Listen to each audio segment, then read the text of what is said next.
En el tranquilo pueblo inglés de Exham, justo afuera de Newcastle, ocurrió algo imposible que desafiaría todo lo que creíamos saber sobre la vida, la muerte y el alma humana. El 5 de mayo de 1957, dos hermanas inocentes fueron asesinadas violentamente en un accidente de coche mientras caminaban hacia el servicio religioso dominical. Exactamente 18 meses después, sus devastados padres dieron la bienvenida al mundo a gemelas. Lo que siguió se convertiría en uno de los casos más documentados y escalofriantes de la historia moderna. Una historia que obligó incluso a los científicos más escépticos a cuestionarse si la conciencia realmente puede sobrevivir a la muerte. Las gemelas mostrarían conocimientos que no podrían poseer, llevarían marcas físicas idénticas a las de sus hermanas fallecidas y hablarían con aterrador detalle sobre sus propias muertes violentas. Durante 20 años, investigadores de la Universidad de Virginia estudiarían a esta familia, documentando pruebas que desafiaban todas las leyes de la ciencia y la razón. Antes de continuar con la historia de la familia Robertson y sus hijas imposibles, suscríbete a Liturgy of Fear y cuéntanos en los comentarios desde qué estado nos escuchas. Nos encanta escuchar a nuestra comunidad de buscadores de misterio de toda América. Lo que estás a punto de escuchar no es un folclore ni una leyenda. Este es un caso que fue meticulosamente investigado por el Dr. Ian Stevenson, uno de los psiquiatras más respetados del siglo XX y documentado en revistas médicas revisadas por pares. La evidencia es tan convincente, tan perturbadora, que continúa persiguiendo a los investigadores décadas después. En 1957, Exham era el tipo de pequeño pueblo inglés donde todos conocían a todos, donde las campanas de la iglesia marcaban el ritmo de la vida y donde la tragedia, cuando golpeaba, destrozaba a toda la comunidad. La familia Robertson había construido su vida alrededor de la rutina y la fe. John Robertson, un devoto converso al catolicismo, dirigía un modesto negocio de entrega de víveres y leche junto a su esposa Florence, un exmiembro del Ejército de Salvación que había abrazado el catolicismo al casarse. Su hogar vibraba con la energía de una familia numerosa. 6 hijos en total, con 4 varones y 2 preciosas hijas que eran la luz de los ojos de sus padres. Joanna, de 11 años, era la pequeña madre de la familia. Madura más allá de sus años, con un don natural para la creatividad y una devoción inquebrantable hacia su hermana menor. Jacqueline, de 6 años, era la sombra de Joanna, una niña brillante y enérgica que seguía a su hermana mayor a todas partes, imitando cada uno de sus gestos y colgando de cada una de sus palabras. Las dos chicas eran inseparables en esa manera especial que solo las hermanas pueden ser. Jacqueline tenía una cicatriz distintiva en la frente debido a un accidente infantil en el que se cayó y golpeó su cabeza contra un cubo de metal, dejando una marca permanente que se volvería significativa de maneras que nadie podría imaginar. También tenía una pequeña marca de nacimiento oscura en el lado izquierdo, justo por encima de su cadera. Pequeños detalles que parecían insignificantes en ese momento. La vida de la familia Robertson giraba en torno a su fe católica y a su comunidad unida. Cada domingo, como un reloj, la familia asistía al servicio matutino en la iglesia local. A las chicas les encantaban esos paseos a la iglesia, charlando sobre su semana, sus amigos, sus sueños para el futuro. Florence las vestía con sus mejores ropas, y ellas saltaban por delante de sus padres, riendo mientras su risa resonaba por las tranquilas calles de Exham. Pero bajo la superficie de esta vida familiar perfecta, John Robertson albergaba una creencia secreta que pronto se convertiría en el centro de nuestra historia. A pesar de su devota fe católica, o tal vez por una curiosidad espiritual más profunda, John había creído durante mucho tiempo en la reencarnación. Esta creencia se había arraigado cuando tenía solo 9 años después de leer una novela que le presentó el concepto. A lo largo de su vida adulta, oraba no solo por la salvación de las almas, sino por pruebas de que la conciencia pudiera regresar, de que la muerte no fuera el capítulo final. Florence, práctica y aferrada a la doctrina cristiana tradicional, encontraba las creencias de su esposo preocupantes, incluso blasfemas. Era una fuente de tensión en su matrimonio, que por lo demás era armonioso. Ninguno de ellos podría haber imaginado que las oraciones privadas de John iban a ser respondidas de la manera más horrible posible. El 5 de mayo de 1957 amaneció brillante y claro en Exham. La familia Robertson se preparaba para su rutina dominical habitual. Desayuno, vestirse con la ropa de la iglesia y la caminata familiar hacia el servicio matutino. Joanna llevaba su vestido azul favorito, mientras que la pequeña Jacqueline había elegido un vestido amarillo que la hacía sentirse más grande. Las niñas estaban emocionadas porque su amigo Anthony Laden, un niño de 9 años del vecindario, se les uniría para la caminata hacia la iglesia. A eso de las 10:15 de la mañana, los tres niños partieron juntos, tomando la ruta que habían recorrido innumerables veces antes. Las calles estaban tranquilas. La mayoría de Exham estaba preparando la iglesia o ya asistiendo a los servicios de la mañana, por lo que los niños caminaban por el camino familiar, sus voces resonando en el aire fresco de primavera mientras discutían sobre el próximo servicio y sus planes para la tarde. Lo que sucedió después perseguiría a la comunidad durante décadas. Una mujer local llamada Margerie Wyn, que vivía en la zona, había estado luchando con graves problemas personales durante semanas. Días antes, sus propios hijos le habían sido retirados de la custodia debido a su inestable estado mental y creciente dependencia de medicamentos recetados. En esa mañana de domingo en particular, había consumido una peligrosa combinación de barbitúricos y se encontraba en un estado de completo colapso psicológico. A las 10:27 de la mañana, los testigos testificarían más tarde que Wyn deliberadamente condujo su automóvil sobre la acera donde caminaban los tres niños. El impacto fue instantáneo y devastador. Joanna Robertson murió al instante. Jacqueline Robertson sufrió un trauma masivo en la cabeza y murió en el trayecto al hospital. El joven Anthony Laden luchó por su vida pero sucumbió a sus heridas horas después. La escena que encontraron los primeros respondientes fue de un horror inimaginable. La tranquila mañana de domingo fue destrozada por un acto de violencia sin sentido que dejaría cicatrices en todos los que lo presenciaron. La sangre manchó la acera donde momentos antes la risa de los niños llenaba el aire. Los vestidos azul y amarillo que las niñas Robertson habían elegido con tanto cuidado esa mañana ahora estaban rasgados y manchados de sangre. La noticia de la tragedia se extendió por Exham como un reguero de pólvora. La comunidad unida quedó en silencio. ¿Cómo pudo suceder algo tan maligno en su tranquila ciudad? ¿Cómo pudieron tres niños inocentes, caminando hacia la iglesia un domingo por la mañana, ser abatidos de una manera tan brutal? Para John y Florence Robertson, la noticia llegó como un golpe físico. Un momento estaban preocupados porque sus hijas llegaran tarde a la iglesia. Al siguiente les decían que sus hijas estaban muertas. El dolor fue abrumador, consumiéndolo todo. Florence se desplomó al recibir la noticia, mientras John permanecía en shock, incapaz de procesar la realidad de que sus dos queridas hijas se habían ido para siempre. El funeral se celebró 3 días después. Toda la ciudad asistió, incapaz de alejarse de esta tragedia colectiva. 2 pequeños ataúdes blancos, uno al lado del otro, flores cubriendo cada superficie disponible y el sonido del sollozo que parecía resonar desde cada rincón de la iglesia. La familia Robertson quedó destrozada, rota de una manera que parecía irreparable. En los días y semanas que siguieron, Florence se recluyó en sí misma, apenas hablaba, apenas comía. La casa que antes resonaba con las risas de las niñas ahora se sentía como una tumba. Sus juguetes quedaron exactamente donde los dejaron, sus camas deshechas. Desde esa última mañana de domingo, sus ropas colgando en los armarios como recordatorios fantasmas de vidas truncadas trágicamente. Pero mientras Florence lloraba en silencio, John Robertson comenzó a orar con una intensidad que asustaba a su esposa. Noche tras noche, la encontraba arrodillada en la habitación de sus hijas, susurrando fervorosas oraciones. Pero estas no eran oraciones para que las almas de las niñas descansaran en paz. Eran súplicas desesperadas por su regreso. A medida que pasaban los meses, la familia Robertson luchaba por reconstruir sus vidas en torno al enorme vacío dejado por la muerte de sus hijas. Florence había dejado de ir a la iglesia por completo, incapaz de reconciliar su fe con la tragedia sin sentido que había caído sobre su familia. John seguía asistiendo a los servicios, pero sus oraciones adquirieron una intensidad que preocupaba tanto a su esposa como al sacerdote. 8 meses después del accidente, algo sucedió que cambiaría todo. Florence descubrió que estaba embarazada. La noticia debería haber traído alegría a la familia en duelo, pero en cambio desató una tormenta de emociones y creencias que amenazaron con destrozar el matrimonio de los Robertson. Mientras Florence veía el embarazo como una bendición, una oportunidad para que una nueva vida sanara a su familia herida, John se convenció de algo que aterraba a su esposa. Estaba seguro de que Florence daría a luz a gemelas. Más aún, estaba absolutamente convencido de que sus hijas muertas regresarían a ellos a través de la reencarnación. Están regresando a nosotros, Florence, susurraba John a su esposa mientras ella descansaba en la cama por la noche. Puedo sentirlas. Joanna y Jacqueline están volviendo a casa. Florence se horrorizaba por la certeza de su esposo. Como como devota católica, sabía que la creencia en la reencarnación era considerada herética. La simple sugerencia de que las almas pudieran regresar a la tierra en nuevos cuerpos iba en contra de todo lo que la Iglesia enseñaba sobre la muerte y la salvación. Le rogó a John que dejara de hablar de tales cosas, le advirtió que estaba arriesgando su alma inmortal con pensamientos tan blasfemos. Pero la convicción de John solo creció más a medida que avanzaba el embarazo. Aseguraba sentir la presencia de sus hijas en la casa, especialmente en su antigua habitación. Pasaba horas sentado en su cuarto, hablándoles como si aún estuvieran vivas, contándoles sobre la nueva vida que crecía en el vientre de su madre. El embarazo en sí parecía normal. La doctora de Florence, la doctora Margaret Thornton, realizó chequeos regulares y aseguró a la pareja que todo estaba progresando bien. Durante varias revisiones, la doctora Thornton detectó solo un latido del corazón, un feto. No había indicios de un embarazo múltiple, pero John permaneció firme. Serán dos, insistió a quien quisiera escucharlo. Mis hijas regresan juntas, tal como se fueron juntas. La tensión en la casa de los Robertson se volvió insoportable. Florence se encontraba atrapada entre el dolor por la pérdida de sus hijas y el temor por la cordura de su esposo. Confió en amigos cercanos que estaba considerando dejar a John, que su obsesión con la reencarnación estaba destruyendo lo que quedaba de su familia. La sola mención de la palabra gemelas la hacía romper en llanto por la frustración y el miedo. A medida que se acercaba la fecha de parto, la ansiedad de Florence alcanzó su punto máximo. Estaba aterrada, no solo por las demandas físicas del parto, sino por lo que su esposo esperaba de este embarazo. ¿Qué sucedería si daba a luz a un solo niño? ¿Destruiría John su alma por completo por la decepción? ¿Y si, por alguna imposible casualidad, él tenía razón? El trabajo de parto comenzó en las primeras horas del 4 de octubre de 1958, exactamente 18 meses después de las muertes de Joanna y Jacqueline Robertson. Florence fue llevada rápidamente al hospital local con John caminando ansiosamente en la sala de espera, sus oraciones ahora mezcladas con una anticipación casi maníaca. La doctora Thornton se había preparado para el nacimiento de un solo niño según todas sus revisiones. El personal del hospital estaba listo para un parto rutinario. Nadie estaba preparado para lo que realmente sucedió. A las 3:47 de la mañana, Florence Robertson dio a luz a su primera hija. El bebé estaba saludable, hermosa, con cabello oscuro y ojos penetrantes que parecían mirar directamente a las personas a su alrededor. Pero antes de que alguien pudiera procesar completamente este nacimiento, las contracciones comenzaron de nuevo. A las 4:12 de la mañana, nació una segunda hija. El personal médico estaba atónito. La doctora Thornton admitiría más tarde que en 30 años de práctica nunca había encontrado un caso en el que un embarazo gemelar hubiera pasado completamente desapercibido a través de múltiples exámenes. La tecnología de 1958 era limitada, pero ella había estado segura de que solo había un niño. Cuando a John Robertson le dijeron que tenía gemelas, su reacción fue algo que el personal del hospital nunca había presenciado. En lugar de la típica alegría y sorpresa de un nuevo padre, mostró una calma casi espeluznante, como si hubiera sabido que esto sucedería todo el tiempo. Claro que son dos, dijo tranquilamente. Joanna y Jacqueline han regresado a casa. Las gemelas eran idénticas, nacidas del mismo óvulo, un hecho que más tarde se confirmaría a través de pruebas de sangre. Fueron llamadas Gillian y Jennifer, y a primera vista parecían ser perfectamente normales, saludables y gemelas idénticas. Pero mientras las enfermeras limpiaban y examinaban a los bebés, algo inusual fue anotado en los registros médicos. Aunque las gemelas eran genéticamente idénticas, compartiendo el mismo ADN exacto, Jennifer tenía marcas distintivas que su hermana no poseía. En la frente de Jennifer, justo por encima de su ceja derecha, había una peculiar marca de nacimiento, una marca elevada de color rojizo que tenía un parecido inquietante con una cicatriz. La marca estaba exactamente en el mismo lugar donde Jacqueline Robertson había tenido su distintiva cicatriz del accidente con el balde. Aún más inquietante, Jennifer tenía una marca de nacimiento redonda y oscura en su lado izquierdo, justo por encima de su cadera. Era idéntica en tamaño, forma y ubicación a la marca de nacimiento que Jacqueline tenía. El personal médico encontró estas marcas desconcertantes. Las gemelas idénticas, por definición, deberían compartir las mismas características físicas. Se desarrollan a partir de un solo óvulo fertilizado y llevan información genética idéntica. Que una gemela tuviera marcas de nacimiento que la otra no tenía era científicamente anómalo. La doctora Thornton documentó cuidadosamente estas marcas en los registros médicos científicos, notando su naturaleza inusual. Había entregado cientos de gemelos durante su carrera y nunca había encontrado algo como esto. Las marcas eran tan distintivas que las fotografió para los registros del hospital, una decisión que resultaría crucial para los futuros investigadores. Cuando Florence sostuvo por primera vez a sus hijas, sintió una mezcla compleja de emociones. La alegría por su llegada segura se vio atenuada por una inexplicable sensación de incomodidad. Había algo en Jennifer, la gemela con las marcas, que despertaba sentimientos incómodos. Los ojos del bebé parecían más viejos, de alguna manera, más sabios de lo que debería ser para una recién nacida. Mientras tanto, John estudiaba a sus nuevas hijas con una intensidad que hacía que las enfermeras se sintieran incómodas. Examinó las marcas de nacimiento de Jennifer con una expresión de reconocimiento que heló la sangre de Florence.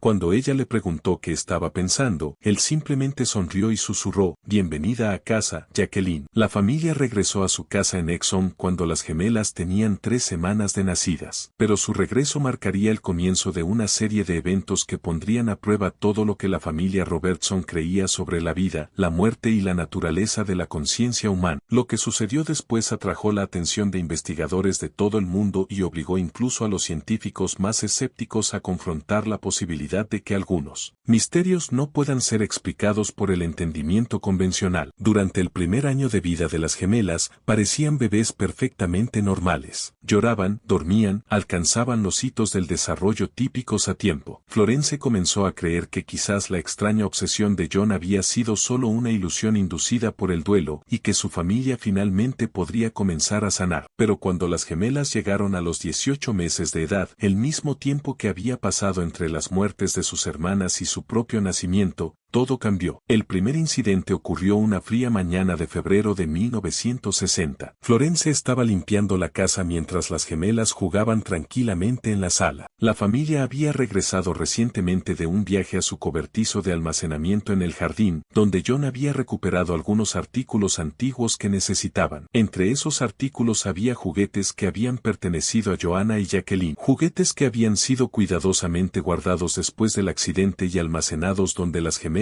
no podrían haberlos visto nunca. Sin ninguna explicación o indicación, Gillian caminó directamente hacia una muñeca en particular que había sido la posesión más preciada de Joanna, una muñeca de cara de porcelana llamada Margaret que Joanna había recibido para su 8º cumpleaños. La muñeca tenía características distintivas: cabello de orina, un vestido de terciopelo azul y una pequeña astilla en su mano izquierda donde Joanna la había dejado caer accidentalmente. Gillian levantó la muñeca, la acunó con el mismo gesto protector que Joanna siempre había usado y dijo claramente: «Oh, Margaret, te he echado tanto de menos». Florence se quedó congelada, incapaz de procesar lo que estaba presenciando. ¿Cómo podía una niña de 18 meses saber el nombre de la muñeca? ¿Cómo podía mostrar tal familiaridad con un juguete que nunca había visto antes? Pero esto fue solo el comienzo. Mientras tanto, Jennifer había encontrado el juguete favorito de Jacqueline, un pequeño conejo de peluche con una oreja ligeramente rota por los años de compañía constante. El conejo había sido el compañero nocturno de Jacqueline durante años, el juguete que ella abrazaba durante las tormentas y llevaba a todas partes. Jennifer sostuvo el conejo con un reconocimiento instantáneo, presionándolo contra su mejilla de la misma manera que Jacqueline lo había hecho innumerables veces. «Conejito», susurró, usando el apodo específico que solo Jacqueline había utilizado para el juguete. Florence llamó a John, su voz temblando de shock y miedo. Cuando él entró en la habitación y vio a sus hijas jugando con los juguetes de sus hermanas fallecidas, mostrando conocimientos y comportamientos que no podrían haber aprendido, su rostro palideció con una mezcla de vindicación y terror. «¿Lo ves?», susurró a Florence. «Te dije que habían vuelto». Pero Florence no estaba lista para aceptar una explicación tan imposible. Tenía que haber una razón racional. Tal vez las niñas habían escuchado conversaciones sobre los juguetes. Tal vez los habían visto antes y simplemente los recordaban. Buscó desesperadamente cualquier explicación lógica que no implicara lo sobrenatural. Sin embargo, en las semanas siguientes, la evidencia se hizo imposible de ignorar. Las gemelas comenzaron a mostrar conocimientos y comportamientos que desafiaban toda explicación racional que Florence pudiera construir. Justo cuando pensábamos que lo habíamos visto todo, el horror en la casa de los Robertson se intensificó. Si esta historia te está poniendo la piel de gallina, comparte este video con un amigo que ame los misterios oscuros. Dale al botón de me gusta para apoyarnos mejorar nuestro contenido. Y no olvides suscribirte para no perderte historias como esta. Descubramos juntos qué sucede a continuación. A medida que las gemelas crecían y su vocabulario se expandía, comenzaron a hablar sobre cosas que helaban la sangre de sus padres. No eran los típicos juegos imaginativos de los niños pequeños. Eran referencias detalladas y específicas sobre experiencias que no podrían haber tenido. Una tarde en primavera de 1961, cuando las gemelas tenían 2 años y medio, Florence las escuchó jugando juntas en su habitación. La conversación que escuchó hizo que su sangre se helara. ¿Recuerdas cuando caminamos a la iglesia ese domingo?, decía Gillian a Jennifer, su voz llevando la autoridad de una hermana mayor. Llevabas tu vestido amarillo, el que tenía los botoncitos. Jennifer asintió solemnemente. Lo recuerdo. Íbamos con Anthony. Él nos hablaba de la bicicleta nueva que quería para su cumpleaños. Florence se acercó sigilosamente a la puerta, esforzándose por escuchar cada palabra. Los detalles de lo que discutían eran precisos. Jacqueline realmente había llevado un vestido amarillo ese fatídico domingo, y Anthony Laden había estado hablando de querer una bicicleta para su próximo cumpleaños. Y luego llegó el coche, continuó Jennifer, su voz volviéndose pequeña y asustada. Era tan ruidoso, y la señora detrás del volante se veía tan enojada. ¿Recuerdas cuánto dolió? La respuesta de Gillian hizo que Florence se estremezca. Recuerdo la sangre. Había tanta sangre y los sonidos, los gritos. Florence irrumpió en la habitación, sus manos temblando. ¿De qué están hablando, chicas?, exigió, aunque parte de ella no quería saber la respuesta. Las gemelas la miraron con ojos que parecían demasiado viejos para sus caras jóvenes. Solo estábamos recordando, dijo Gillian simplemente, antes de regresar. Las conversaciones entre las gemelas se convirtieron en un acontecimiento habitual, siempre cuando pensaban que nadie las escuchaba. Hablaban de detalles sobre su vida anterior que no podían saber. La distribución de su antigua habitación, los nombres de compañeros de escuela, conversaciones específicas que supuestamente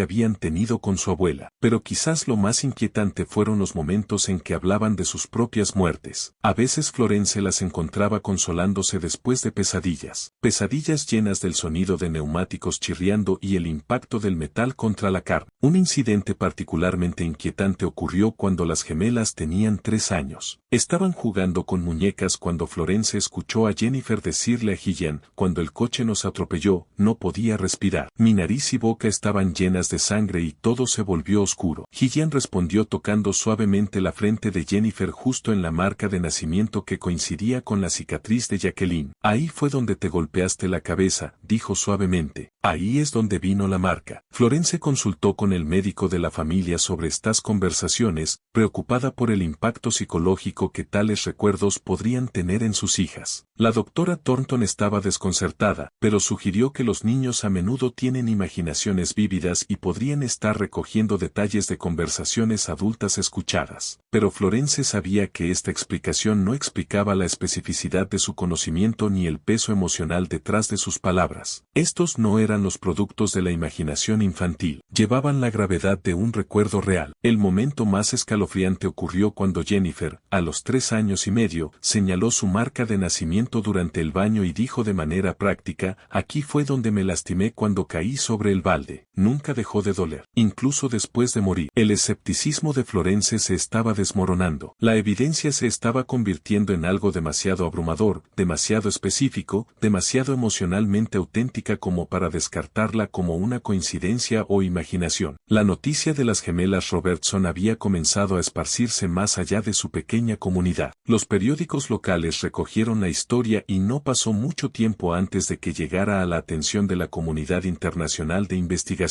En 1963, el Dr. Ian Stevenson, un psiquiatra de la Universidad de Virginia, se puso en contacto con la familia Robertson para estudiar su caso. El Dr. Stevenson ya era bien conocido en los círculos académicos por su investigación sobre casos reportados de reencarnación. Aunque su trabajo a menudo era recibido con escepticismo por la ciencia convencional, había estado documentando casos de niños que afirmaban recordar vidas pasadas, viajando por todo el mundo para entrevistar a familias y recopilar pruebas. Cuando el Dr. Stevenson conoció a la familia Robertson, las gemelas tenían 4 años, una edad óptima para su investigación, ya que había descubierto que los recuerdos de los niños sobre vidas pasadas eran más fuertes entre los 3 y los 6 años, desvaneciéndose típicamente a medida que crecían. Lo primero que hizo el Dr. Stevenson fue realizar un examen físico exhaustivo de ambas gemelas, prestando especial atención a las marcas distintivas de nacimiento de Jennifer. Fotografió y midió las marcas, anotando su ubicación exacta y características. Luego comparó estos hallazgos con los registros médicos y fotografías de la cicatriz y la marca de nacimiento de Jacqueline Robertson. La correlación fue asombrosa. No solo las marcas estaban en ubicaciones idénticas, sino que compartían el mismo tamaño, forma e incluso textura. El Dr. Stevenson observó que la marca en la frente de Jennifer se volvía más pronunciada durante el clima frío, exactamente como lo hacía la cicatriz de Jacqueline. El Dr. Stevenson realizó entrevistas extensas con ambos padres, documentando cada incidente, cada comportamiento inusual, cada declaración que las gemelas habían hecho que sugería conocimiento de la vida de sus hermanas. Estaba particularmente interesado en la línea de tiempo de los eventos y la credibilidad de los testigos. Lo que más impresionó al Dr. Stevenson fue la renuencia de Florence Robertson a aceptar la explicación de la reencarnación. A diferencia de su esposo, que abrazó la posibilidad, Florence continuó buscando explicaciones racionales. Esto hizo que su testimonio fuera particularmente valioso, ya que no tenía un interés psicológico en probar la reencarnación. Durante sus visitas, el Dr. Stevenson observó directamente a las gemelas, anotando sus comportamientos e interacciones. Las vio demostrar familiaridad con objetos y lugares de las vidas de sus hermanas, mostrando un conocimiento que parecía imposible para niños de su edad. Una prueba particularmente convincente ocurrió cuando el Dr. Stevenson mostró a las gemelas fotografías de varias personas de su comunidad, incluyendo algunas que habían sido amigas de Joanna y Jacqueline. Sin necesidad de indicaciones, las gemelas pudieron identificar a varias personas por su nombre, incluyendo algunas que supuestamente nunca habían conocido en sus vidas actuales. El Dr. Stevenson también documentó las fobias y miedos de las gemelas. Ambas niñas mostraron un miedo intenso a los automóviles que parecía desproporcionado en comparación con la ansiedad normal de la infancia. Se agitaban al escuchar el sonido de los motores de los autos y se negaban a caminar cerca de calles concurridas. Este miedo era particularmente pronunciado cuando se encontraban con autos que circulaban de manera errática o a alta velocidad. El investigador quedó sorprendido por las personalidades diferentes de las gemelas,